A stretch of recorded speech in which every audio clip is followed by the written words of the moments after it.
Let's get you some perspective on the report and what it means with John Purcell, Managing Director at Purcell Company. John, good morning. Thanks for joining us. David Walker says UK banks will face the toughest bonus regime in the world if proposals are accepted. That's pretty scary, isn't it? We don't want the toughest regime in the world. We want the world to follow as well, don't we? I mean, this is good political stuff. We're in the death throes probably of this government and almost certainly of the FSA. And when Sir David Walker, eminent man that he is, has to produce a report like this, he's trying to satisfy three audiences. He's got his political masters.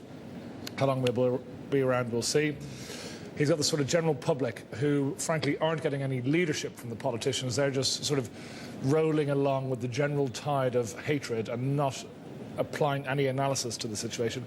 And vitally, and least talked about, is the business community, the city and other international financial centres, and what's really in focus now at the moment, of course, is Switzerland.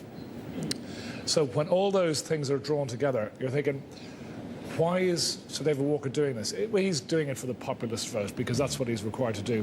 And in advance of coming to talk to you this morning, I spent a lot of time yesterday talking to bankers about what they thought about what might happen.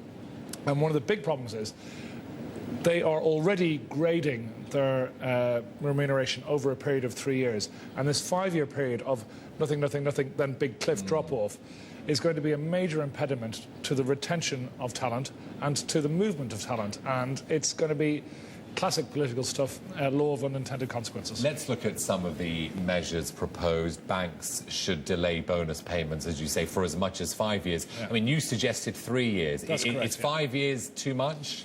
5 years is way too long. Perhaps in a sort of a unionised or traditional mode of employment, you wouldn't expect people to move employment as frequently as they do. But, of course, we see this all the time, and people do move jobs, you know, certainly more frequently than every 5 years. My dad joined the civil service when he graduated and left when he retired, and many other people will have a similar experience. But that was a generation ago. Nowadays, people are much more into career advancement, and if they don't get it here, they'll get it elsewhere. Clawback, something which has been criticised a lot when it was initially proposed. Banks should have the power to claw back awards in cases of misstatement and misconduct. Are you in favour of that? Again, in principle, good idea. Practice, it's difficult to do. That doesn't mean, just because it's difficult, doesn't mean it can't be done. Now, the difficulty with a clawback is what happens if the money has just disappeared or somebody's left the country or gone to a different jurisdiction. Now, there will be cases where we have a sort of a Fred Goodwin and he disappears off to Belize or somewhere like that. How do you then get the money back? In principle, good. In practice, a little bit difficult to see how it would come through. In 30 seconds, John, you're speaking to the bankers. The big concern is we might lose talent here in the UK, and that's the last thing we want, isn't it? Yeah, what's really in focus on this is Switzerland.